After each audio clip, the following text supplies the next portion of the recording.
Hello everyone. आज जो हम इस वीडियो में डिस्कस करेंगे वो बचे हुए जितने पॉसिबल माइनर टॉपिक्स हैं वो मैंने सारे ले लिए हैं। इसके बाद हमारा एक टॉपिक बचेगा, वो बहुत इंपॉर्टेंट है, मर्डर और कल्पेबल होमिसाइड। ये टॉपिक बचेगा, ये मतलब थोड़ा सा हैवी टॉपिक है। इसके बाद जो इस वीडियो में होगा और अगले वीडियो में हम मर्डर और कल्पेबल होमिसाइड के साथ साथ मैं आपको जो इंडियन पीनल कोड का बेर एक्ट का पूरा इंडेक्स है उसके साथ हम देखेंगे। जो जो चीज़ें रह गई होंगी वो सारी मैं आपको कवर करवा दूंगी और बाकी जो चीज़ें हो गई हैं तो वो हो गई हैं। तो कल की क्लास आपके लिए ज़्यादा इंपॉर्टेंट है। इस क्लास को देखते हैं। तो क्लास स्टार्ट करने से पहले आप जिन स्टूडेंट्स ने आईपीसी का टेस्ट नहीं दिया है उन सभी स्टूडेंट्स से मैं कहना चाहूँगी कि चैनल की कम्युनिटी में और टेलीग्राम चैनल पे टेस्ट का लिंक है। टेस्ट का लिंक अभी एक्टिव है, मैं इस टेस्ट के लिंक को एक्टिव रहने दूंगी। आप इसे टेस्ट को दीजिए और इसके साथ ही मैं इस वीकेंड में अब टेस्ट की क्वांटिटी बढ़ाऊंगी तो ताकि आप उन टेस्ट को दें और आपकी प्रैक्टिस हो सके। तो आप उस टेस्ट को ज़रूर दीजिएगा। तो स्टार्ट करते हैं। इसमें सबसे पहले हमने आज जो इस टॉपिक लिया है वो है किडनैपिंग। किडनैपिंग और अबडक्शन में डिफरेंस है और इन दोनों को हम देखते हैं इसमें क्या डिफरेंस है। सबसे पहले तो यहाँ पे सेक्शन नहीं याद करने आपको, जो आपकी नोटबुक है और पेन आपको लेके बैठने हैं ताकि आप नोट्स बनाते जाएं साथ के साथ। तो किडनैपिंग जो है यहाँ पे सबसे पहले क्या है, किडनैपिंग दो टाइप की होती है। एक इंडिया में से किडनैपिंग होती है और दूसरी किडनैपिंग होती है हमारी लॉफुल गार्जियनशिप से। लॉफुल गार्जियनशिप हम समझेंगे, जो हमारे पेरेंट्स होते हैं उनकी गार्जियनशिप अलग होती है, लॉफुल गार्जियनशिप अलग होती है। लॉफुल गार्जियनशिप वो होती है जो समटाइम जिन्हें कोर्ट अपॉइंट करता है। कई बार किसी के पेरेंट्स नहीं होते हैं या पेरेंट्स होने के साथ पेरेंट्स होते भी हैं तो वो इतने कैपेबल नहीं होते कि वो बच्चों का ध्यान रख सके। तो काफ़ी और भी केसेस में, काफ़ी एक्सेप्शनल केसेस में भी कोर्ट क्या करता है, किसी और पर्सन को, पेरेंट्स के अलावा थर्ड पर्सन को लीगल गार्जियन जो है वो अपॉइंट करता है। तो वो गार्जियन होते हैं आपके लॉफुल गार्जियन। वो ज़रूरी नहीं है वो बायोलॉजिकल गार्जियन ही हो। तो यहाँ पे किडनैपिंग जो है वो लॉफुल गार्जियन से है। तो किडनैपिंग के दो टाइप्स हैं, लॉफुल गार्जियन और kidnapping from India. Kidnapping from India में क्या होता है कि किसी पर्सन को कन्वे किया जाता है कि बियॉन्ड जो उसकी लिमिट है, यानी कि इंडिया जो उसकी लिमिट है उससे बाहर, बिना उसके कंसेंट के, ठीक है, बिना किसी लीगल अथॉरिटी के क्या किया जाए, उसकी कंसेंट या उसके बिहाफ पे किसी और पर्सन की कंसेंट, किसी की भी कंसेंट नहीं ली गई है और उसे आप इंडिया से बाहर ले जाओ, ये किडनैपिंग कहलाएगी। अब इसके साथ ही किडनैपिंग फ्रॉम लॉफुल। अब हम पहले दोनों किडनैपिंग को देखेंगे, उसके बाद हम यहाँ पे क्या करेंगे, इन वर्ड्स के क्लियरली मीनिंग समझेंगे। Kidnapping from lawful guardianship. तो लॉफुल गार्जियनशिप का पहले मतलब जान लेते हैं। इसको करने से पहले हम इसकी एक्सप्लेनेशन देखेंगे ताकि आप इसका मीनिंग समझ पाएं। लॉफुल गार्जियन जो सेक्शन में यूज़ किया गया है वो किसी भी ऐसे लॉफुल पर्सन को यूज़ करता है, person lawfully interested with the care and custody of such minor और द अदर पर्सन, जिसे उस पर्सन की केयर करने के लिए और जिसे उस पर्सन की कस्टडी दी गई है वो इस केस में लॉफुली गार्जियन का रोल प्ले करेंगे। तो अब देखते हैं ये सेक्शन क्या कहता है कि हुएवर टेक्स और एंटाइस। ठीक है, यहाँ पे दो वर्ड जैसे मैं बताती हूँ, एलिमेंट्स हमें फोकस करना होता है एलिमेंट्स पे। तो टेक्स और एंटाइसिस, ठीक है, या तो वो उसे टेक करे या उसे ले ले या उसे एंटाइस करे या लालच देना। ठीक है, किसी को, जैसे कोई छोटा बच्चा है, 2-3 साल का छोटा बच्चा है, अगर आप उसे चॉकलेट दे रहे हो, ठीक है, आप उसे चॉकलेट दे रहे हो और वो चॉकलेट के बहाने से बच्चा आपके पास आ गया, आपने उसे गोद में लिया और गोद में लेके चले गए। ठीक है, तो ये हो गया आपको इंटाइस करना। आप किसी माइनर को, ये ज़रूरी है कि जो किडनैपिंग है वो सिर्फ माइनर की होती है, मेजर पर्सन की नहीं होती। यहाँ पे जो एनी माइनर अगर हम यूज़ करें किडनैपिंग के रिगार्डिंग, तो यहाँ पे जो मेल है वो 16 साल से कम और जो फीमेल है वो 18 साल से कम, इसको ये वर्ड डोनेट करता है एनी माइनर। एनी माइनर का मतलब यहाँ पे ये दो चीज़ें हैं। और एनी पर्सन, अगर हम एनी पर्सन की बात करें तो उसमें एनी पर्सन में सब तो आएंगे, इसके साथ साथ यहाँ पे अनसाउंड माइंड पर्सन। और यहाँ पे अब ये देखो क्या है, अब हमने दो चीज़ देखी, इसमें क्या चीज़ है, सबसे पहले तो टेक्स और एंटाइस करना, माइनर या एनी पर्सन, 3 चीज़ें हो गई। अब इसके साथ क्या है कि out of the keeping of lawful guardianship, out of क्या है इसमें, लॉफुल गार्जियनशिप्स के बियॉन्ड।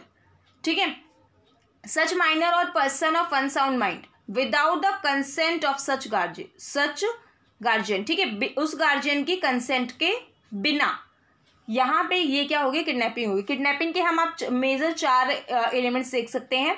उसमें क्या है, टेक्स और एंटाइस होता है, एनी पर्सन और एनी माइनर, एक ही मैं इनको इंक्लूड कर रही हूँ। और दूसरा है लॉफुल गार्जियनशिप के बिना, और चौथी चीज़ है consent without the consent of such guardian, ठीक है। इनके बिना अगर आप ऐसा कुछ करते हो तो ये क्या है, लॉफुल गार्जियनशिप से किडनैपिंग है। अब इसमें लॉफुल गार्जियन का मीनिंग मैं बता चुकी हूँ। अब इसके एक्सेप्शन देखते हैं कुछ। ये जो हमारे लॉज होते हैं जैसे कि आईपीसी और सीआरपीसी, इनमें एक्सेप्शन हर चीज़ की होती है। हर चीज़ अगर ना भी हो बट मैक्सिमम चीज़ों की यहाँ पे क्या होती है, एक्सेप्शन होती है। तो एक्सेप्शनल केसेस में हम क्या करते हैं, एक्सेप्शनल केसेस यहाँ पे मोस्टली प्रोवाइड किए जाते हैं। और अगर हम इन लॉज को देखें, जैसे कि सीआरपीसी को देखें, सीआरपीसी यहाँ पे मैं एंट्रेंस के पर्सपेक्टिव से करवाऊंगी। आप सोचेंगे मैं यहाँ पे सीआरपीसी क्यों लिया है, क्योंकि सीआरपीसी से भी क्वेश्चंस आते हैं। और सीआरपीसी जैसे ज़्यादा हद तक क्या है, और आईपीसी भी, ये ज़्यादा हद तक अक्यूज्ड के फेवर में है। मैं ये करा दूँ, फिर मैं आपको बताती हूँ किस तरह से अक्यूज्ड के फेवर में है, हमें समझना ज़रूरी है। इसके एक्सेप्शन क्या है कि ये सेक्शन जो है कहाँ तक एक्सटेंड नहीं होगा, अगर कोई पर्सन गुड फेथ में काम कर रहा है, ठीक है, और believe himself to be the father of an illegitimate child. अगर उसे लग रहा है कि मैं इस बच्चे का जो है फादर हूँ, ये इलेजिटिमेट बच्चा है और मैं इस बच्चे का फादर हूँ, ऐसे केसेस में या तो उसको ये गलत फहमी है कि ये इसकी कस्टडी मेरे पास है। ऐसे केसेस में क्या होता है कि अगर वो कुछ गलत काम नहीं कर रहा, गुड फेथ में उस बच्चे को ले रहा है, तो ये उसकी एक्सेप्शन है, यानी कि उसे किडनैपिंग नहीं कहा जाएगा। उसे तब तक किडनैपिंग नहीं कहा जाएगा तब तक वो क्या है, लॉफुल है, ठीक है। लेकिन अगर वो इमोरल और अनलॉफुल पर्पस के लिए उस बच्चे को ले रहा है तो डेफिनेटली वो क्या होगी, वो किडनैपिंग होगी। अब इसके साथ ही यहाँ पे किडनैपिंग अब हमने देख ली, और अबडक्शन और किडनैपिंग में सिर्फ एज का फ़र्क है।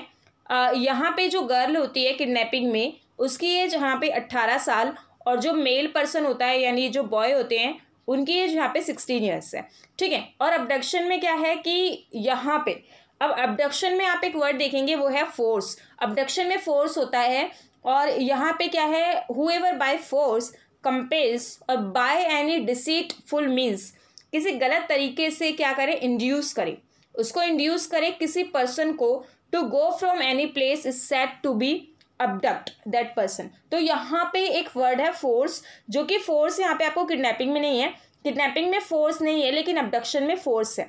किडनैपिंग माइनर की हो रही है और यहाँ पे एज सच एज के बारे में कुछ नहीं कहा गया है। तो दोनों में थोड़ा सा डिफरेंस है रिगार्डिंग एज और regarding the mode of kidnapping और अबडक्शन, दोनों में फ़र्क है। इससे रिलेटेड भी क्वेश्चन आते हैं, तो कॉन्सेप्चुअल क्लियरिटी होना बहुत ज़रूरी है। आप कुछ भी पढ़ें उसको कॉन्सेप्ट साथ के साथ क्लियर करें, आप उसको बाद के लिए ना छोड़ें। आप कुछ भी कर रहे हो, चाहे आप टेस्ट भी कर रहे हो, एमसीक्यूज भी सॉल्व कर रहे हो, अगर आपको तुरंत कोई डाउट है तो आप उस डाउट को जो है वो क्लियर करो। तो क्योंकि डाउट अगर आपका एक बार रह जाते तो वो डाउट आपका बिल्डअप होता चला जाता है।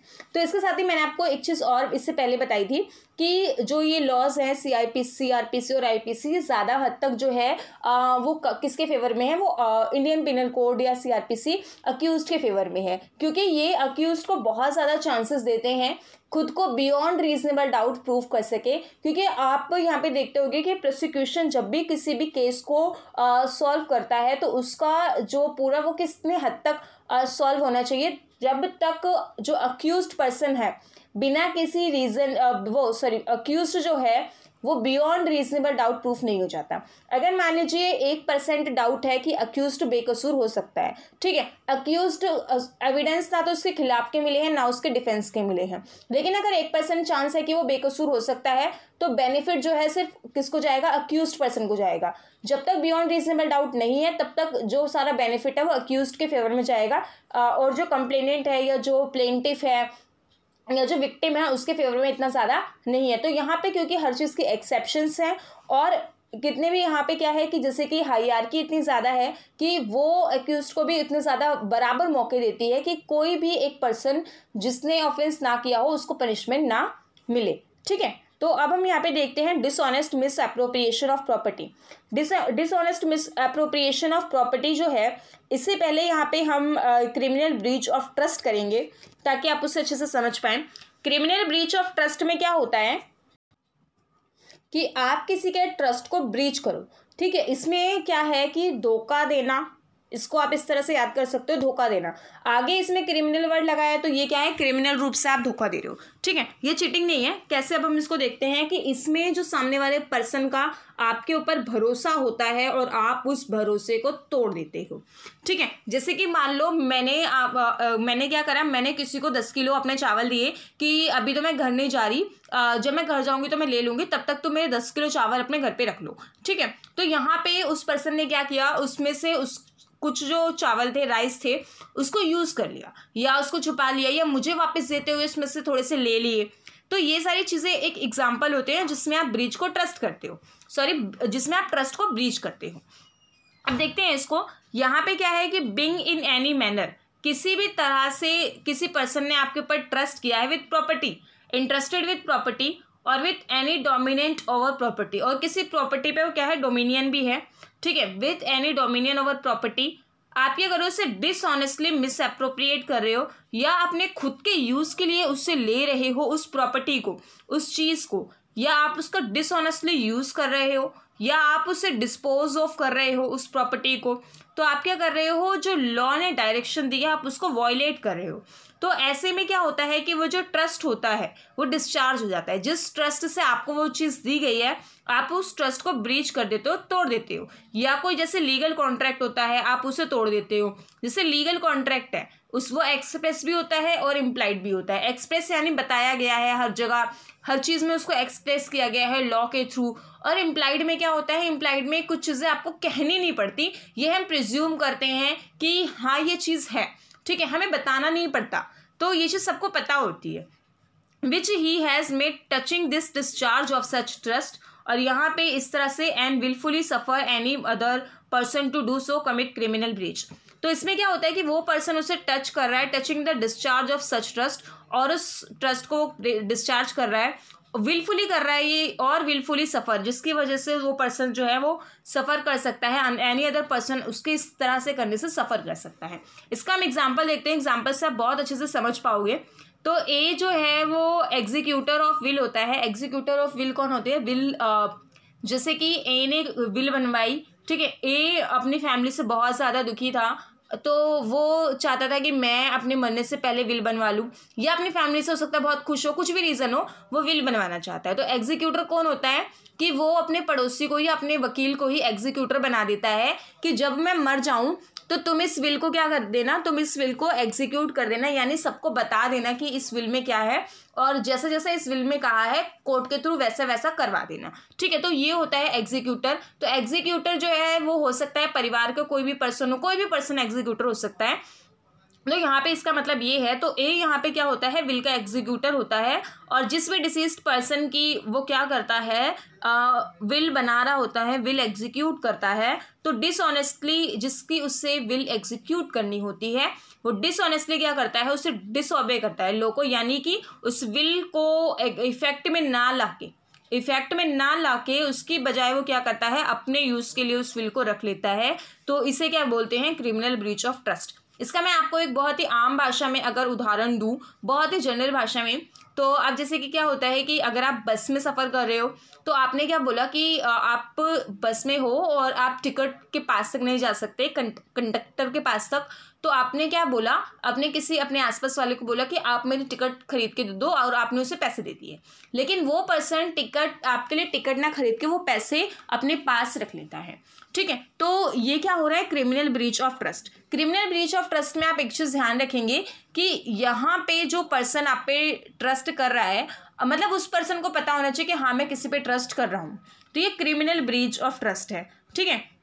अब इसके साथ ही अब यहाँ पे हम क्या करेंगे, dishonest misappropriation of property. Misappropriation तो अब आप समझ चुके हैं, वो ब्रीच ऑफ ट्रस्ट अलग है, ब्रीच ऑफ ट्रस्ट की तरह ही है ये, इसलिए मैंने पहले आपको क्रिमिनल ब्रीच ऑफ ट्रस्ट बताया।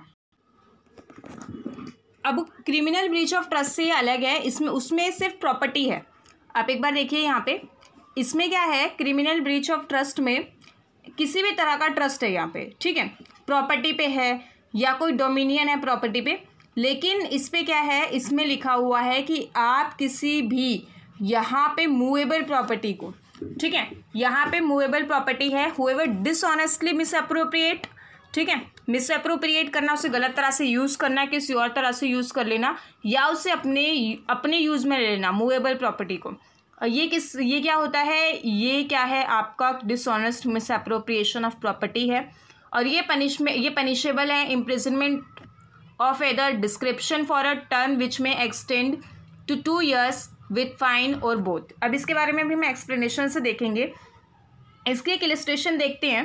ए takes property belonging to Z out of जेड्स पोजिशन इन गुड फेथ, ठीक है, यहाँ पे ए क्या कर रहा है, प्रॉपर्टी ले रहे हैं जेड की गुड पोजिशन में, जेड के पोजिशन से, ठीक है, belonging to Z out of जेड्स पोजिशन, ठीक है। अब वो क्या कर रहा है, उसने ले ली, that property belongs to himself, ठीक है, और उसको क्या लगा कि ये जो प्रॉपर्टी है ये प्रॉपर्टी उसकी है, ठीक है। जैसे ए को लगा कि जो प्रॉपर्टी मैं ले रहा हूँ मेरी है, बट वो असल में ए की ना होके जेड की थी जो उसने ले ली, ठीक है। ए यहाँ पे ऐसे में क्या है कि उस थेफ्ट के लिए लाइबल नहीं है क्योंकि उसकी इंटेंशन ख़राब नहीं थी। बट यहाँ पे अगर ये पाया जाता है कि ए ने कोई गलती नहीं करी, ए ने जानबूझ के उस प्रॉपर्टी को क्या किया है, खुद के लिए यूज़ किया है, अपने पर्पज़ के लिए यूज़ किया है, तो ऐसे में वो डिसऑनेस्टली क्या कहलाएगा, एप्रोप्रिएट करना कहलाएगा। और वो किसके लिए लाइबल होगा, वो इस सेक्शन में लाइबल होगा। तो इस इलस्ट्रेशन से आपको क्लियर हो जाएगा। आप इसका स्क्रीनशॉट लें, कुछ भी, आप इस इलस्ट्रेशन को आप 1-2 बार और पढ़िए, आपको बहुत अच्छे से ये समझ आएगा। अब इसके साथ ही यहाँ पे इसकी एक्सप्लेनेशन देखते हैं। एक डिसऑनेस्ट मिसअप्रोप्रिएशन है, तो यहाँ पे क्या है कि for a time only is a misappropriation, जो एक बार ही मिसअप्रोप्रिएशन है इस सेक्शन में है। तो यहाँ पे जैसे कि इसकी एक और इलस्ट्रेशन हम देखते हैं। A finds a government promissory note, एक गवर्नमेंट प्रोमिसरी नोट मिलता है जो जेड का है और बियरिंग अ बैंक एंडोर्समेंट, उसमें एंडोर्समेंट भी होती है बैंक की। तो ये जानता है कि ये जेड का है, pledges it with a banker as a security और ए लोन, और यहाँ पे वो प्लेड्स के लिए क्या होता है कि वो एक सिक्योरिटी और लोन की तरह होता है। ये से जानता है, ए से जानता है कि वो फ्यूचर में इसे रिस्टोर कर सकता है जेड से। तो यहाँ पे वो किसके लिए है, इसके लिए लाइबल है, यानी कि कोई ऐसी सिक्योरिटी भी वो अपने पास रख रहा है जिससे उसको बेनिफिट हो सकता है। तो यहाँ पे वो उसके इस सेक्शन में मिसअप्रोप्रिएशन के लिए भी लाइबल है। अब इसके साथ यहाँ पे है एक्सप्लेनेशन।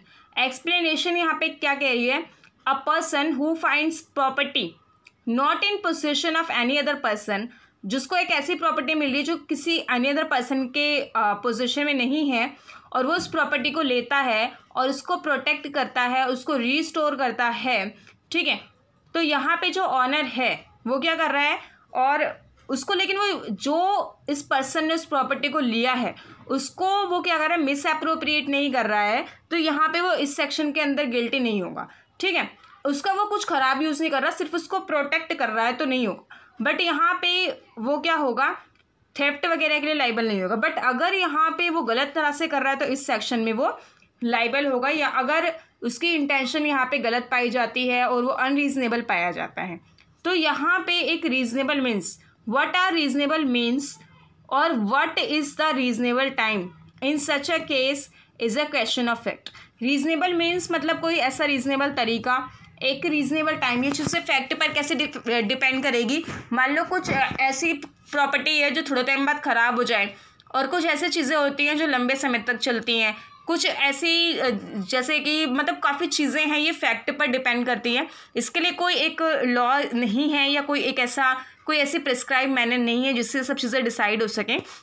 तो यहाँ पर ये चीज़ें हैं, ये इतना जानना ज़रूरी नहीं है, सिर्फ आपको इनका बेसिक कॉन्सेप्ट पता होना चाहिए। इसका लास्ट पैरा देख लेते हैं क्या है। It is not necessary that the finder should know who is the owner of the property और that any particular person is the owner of it. It is sufficient if at the time of appropriating it he does not believe it to be his own property, or in good faith believe that the real owner can't be found। तो इसमें basic से ये बात की गई है, जैसे कि आपको जो है रास्ते पे 2000 का नोट मिलता है, तो आपको नहीं पता किसका है। तो अगर आपने जैसे ही उस नोट को देखा, आपने आसपास के लोगों से पूछा, जिसका था उसको दे दिया, और अगर किसी का नहीं भी था तो आपने उसको रखा, तो आपकी इंटेंशन दिखा रही है कि आप उसे वापस करना चाहते थे। लेकिन अगर आपको जैसे ही वो नोट मिला, आपने उसे फटाफट उठा लिया, फटाफट अपने पॉकेट में रख लिया, फटाफट वहाँ से निकल लिए, तो यहाँ पे आप मिस अप्रोप्रिएट कर रहे हो। तो आप देखो, मिस अप्रोप्रिएशन और क्रिमिनल ब्रीच ऑफ ट्रस्ट में क्या एक अंतर है कि क्रिमिनल ब्रीच और ट्रस्ट में दोनों पर्सन ये जानते हैं कि मैं अपनी प्रॉपर्टीज़ को दे रहा हूँ और लेने वाला भी जानता है हमें इसकी प्रॉपर्टी ले रहा हूँ। बट डिसऑनेस्ट मिस अप्रोप्रिएशन में क्या है कि जो दोनों पर्सन है, लेने वाले देने वाले या फाउंडर, अगर मैं फाउंडर कहूँ जिसको मिल रही है वो, तो यहाँ पे वो क्या है कि दोनों एक दूसरे को नहीं जानते कि किसकी है। मे भी लेने वाला जानता हो, लेकिन दोनों के बीच में कम्युनिकेट नहीं होता कि उस किसी की चीज़ कोई ले रहा है। दोनों में बस इतना सा अंतर है। इससे आपको ये चीज़ क्लियर हो जाएगी। जैसे इसमें एक और इलस्ट्रेशन है, ये शायद मैंने कुछ इसी तरह की इलस्ट्रेशन आपको बताई है। A finds a rupee on the high road, not knowing to whom the rupee belongs A pick up the rupee, here A is not committed the offence defined in this section. ठीक है, तो यहाँ पे इस तरह से ये नहीं है। ये सिर्फ मैंने आपको एग्जांपल दिया था, ये इसकी क्लियर इलस्ट्रेशन है बेयर एक्ट की। आप इन इलस्ट्रेशंस को ज़रूर पढ़िए, ये मैं आपको बता चुकी हूँ। अब हम मिसचीफ करेंगे। ये रहा मिसचीफ। मिसचीफ यहाँ पे क्या होता है? मिसचीफ का मतलब जो आप इंटेंशनली कॉज करते हो या इंटेंशनली या आप उस चीज़ को जानते हो, ठीक है, कि आपके इस तरह करने से क्या हो सकता है। आपकी इंटेंशन और आपके पास नॉलेज दोनों है कि आप ऐसा करोगे या आपके ऐसा करने से, ठीक है, आप वर्ड्स पे ध्यान से जाना, क्या हो सकता है, कोई पब्लिक रॉन्ग हो सकता, पब्लिक लॉस हो सकता है या डैमेज हो सकता है। ठीक है, आपकी इंटेंशन और आपकी नॉलेज है कि आपका ऐसा कुछ करने से या आप जो कर रहे हो उससे या जो आप कर रहे हो उससे ऐसा कुछ हो सकता है, उसके करने के इफ़ेक्ट से क्या हो सकता है, रॉन्गफुल लॉस हो सकता है और डैमेज हो सकता है किस पब्लिक में। ठीक है, डैमेज टू द पब्लिक और टू एनी पर्सन, पब्लिक या किसी पर्सन को, ठीक है, जिससे किसी की प्रॉपर्टी डिस्ट्रैक्ट हो सकती है। ठीक है, और या तो उसमें कुछ चेंजेस हो सकते हैं या तो उसकी जो वो डिस्ट्रॉय हो सकता है या वो डिमिनिश्ड हो सकती है। ठीक है, उस डिमिनिश्ड क्या होगी, उसकी वैल्यू या उसकी यूटिलिटी। ठीक है, इसका इफेक्ट है, इसके एलिमेंट सही है, और इफेक्ट इट इंजीरियसली क्या हो जाएगा, वो मिसचीफ हो जाएगा। ठीक है, ये मैंने अलग अलग कलर से मार्क किए हैं ताकि इनमें सिमिलैरिटीज़ आप देख पाएँ। तो अब इसके साथ ही ये मिसचीफ होता है कि आप कुछ डिस्ट्रॉय कर रहे हो, जिसको बहुत ही अगर आप समझने के वे में देखो तो शरारत करना होता है। शरारत करने में भी ऐसे ही कुछ बच्चे उल्टे काम करते हैं, तो ये शरारत की तरह ही है, ये लीगल बड़ी शरारत है, मिसचीफ। अब इसके एक्सप्लेनेशन क्या है, इसमें क्या है कि ज़रूरी नहीं है इस ऑफेंस के लिए कि यहाँ पे जो ऑफेंडर है उसकी इंटेंशन सिर्फ लॉस करना या डैमेज करना हो ऑनर की प्रॉपर्टी को। ठीक है, या हो सकता है इंजर्ड करना हो या डिस्ट्रॉय करना हो। यहाँ पे सिर्फ इतना ही सफिशेंट है कि वो ऐसा करना चाहता था। ठीक है, ऐसा करना चाहता था, अभी हम एग्जाम्पल के थ्रू देखेंगे, वो उसको लॉस पहुँचाना चाहता था। ठीक है, ये चीज़ ज़रूरी नहीं है कि आपके एक्ट से ये ऐसा हो गया। अगर आपकी इंटेंशन सिर्फ एक्ट करने की ही थी, लॉस हो सकता है उससे ज़्यादा हुआ उससे कम हुआ, वो फ़र्क नहीं पड़ता। अगर आपकी इंटेंशन थी तो आप लाइबल हो। सेकेंड, इसकी एक्सप्लेनेशन इस चीज़ को क्लियर करती है कि यहाँ पे क्या है, मिसचीफ किस तरह से भी कमिट की जा सकती है। जो उसका एक्ट है, अगर वो क्या कर रहा है कि किसी पर्सन की प्रॉपर्टी, जो किसी पर्सन की प्रॉपर्टी है उसको अफेक्ट कर रहा हो, जिसने वो एक्ट किया है, तो यहाँ पर वो पर्सन जो है उसके साथ भी इक्वल लाइबल होगा। एक बार इसकी एक्सप्लेनेशन देखते हैं। Mischief may be committed by an act affecting property belonging to the person who commits the act और that person and other jointly. ठीक है, तो हो सकता है उसके एक्ट करने से उसकी खुद की प्रॉपर्टी भी ख़राब हो या दूसरे की प्रॉपर्टी भी ख़राब हो या हो सकता है दोनों की ख़राब हो, तो ये मिसचीफ कहलाता है। मिसचीफ पे बहुत ही जनरली क्वेश्चन आते हैं, बहुत ज़्यादा या बहुत डेप्थ में नहीं आते हैं, तो मिसचीफ बस आप जनरली समझ लीजिए। अब इसके साथ यहाँ पे अगला टॉपिक क्या है, मिसचीफ की इलस्ट्रेशन है। A voluntarily burn a valuable security belonging to Z intending to cause wrongful loss to Z, A has committed mischief. ठीक है, ये बहुत ही कॉमन चीज़ें किसी को परेशान करने के लिए उसने किया। ए ने कुछ वैल्यूएबल सिक्योरिटी जला दी जेड की, और यहाँ पे उसकी इंटेंशन क्या थी कि जेड को कुछ रॉन्गफुल लॉस हो जाए। तो ऐसे केसेस में ए ने क्या किया है, मिसचीफ कमिट किया है। सेकेंड, यहाँ पे आप देखेंगे a introduce water into an ice house belonging to Z. तो यहाँ पे जो आइस हाउस है जेड का, उसमें क्या कर दिया, ए ने पानी डाल दिया। भाई ये एक अलग ही तरह की शरारत है। तो यहाँ पे जिसकी वजह से आइस मेल्ट हो गई। ऐसे केसेस में क्या है, इसकी इंटेंशन क्या थी, रॉन्गफुली लॉस करना थी जेड का। अब देखो इसमें क्या है, ये मिसचीफ है। अब यहाँ पे ये पूरा मिसचीफ का सीन है, आप इसे ध्यान से देखिएगा, बहुत अच्छे से समझ आएगा आपको। आप खुद से पढ़ेंगे तो भी आपको बहुत जल्दी समझ आ जाएगा। अब इसमें हम क्रिमिनल ट्रेसपास देखेंगे। क्रिमिनल ट्रेसपास में क्या है कि अब ट्रेसपास में जैसे मैंने बताया था, ये घर है, ठीक है, इससे दिखेगा नहीं, देखिए ये घर है, ये रहा घर, ठीक है। तो अब इस घर में क्या है कि ये घर बी का है और ये ए एक दूसरा पर्सन है। ए बी एक दूसरे को नहीं जानते, ये मेन गेट है। ए अगर इस घर में घुसता है बिना किसी के परमिशन से, ए क्या कर रहा है, ट्रेसपास कर रहा है। बहुत बेसिक मैंने आपको खाली ट्रेसपास के बारे में बताया। अब हम इस डेफिनेशन में घुसते हैं, ये डेफिनेशन क्या कहती है।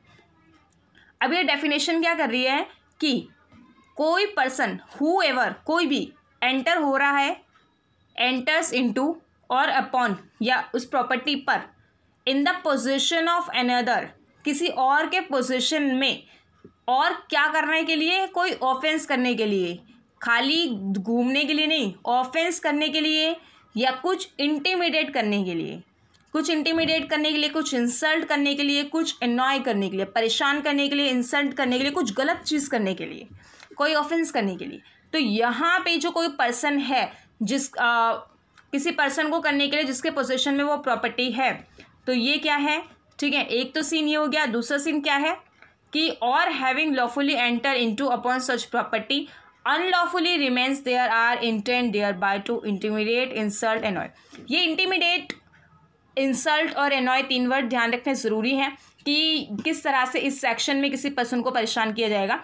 अब देखो, या तो वो घुसा भी गलत तरह से और काम भी गलत कर रहा है, और दूसरा सीन क्या है कि वो घुसा तो सही तरह से है लेकिन काम गलत तरह से कर रहा है, ठीक है। दो चीज़ें इसमें बताई गई हैं और वो अंदर जाके क्या कर रहा है, ऑफेंस कर रहा है। और ऑफेंस में कौन सी चीज़ें हैं, ऑफेंस में भाई हमारी तीन चीज़ें हैं, इंटिमिडेट, इंसल्ट और एनॉय। ये तीन चीज़ें हैं। तो ये सारी चीज़ें मिलके हमारा क्या बना देगी, क्रिमिनल ट्रेसपास। क्रिमिनल ट्रेसपास में इतना है, बहुत थोड़ा सा इसमें समझने वाला है। अब ये क्या है, फॉरगरी, ठीक है।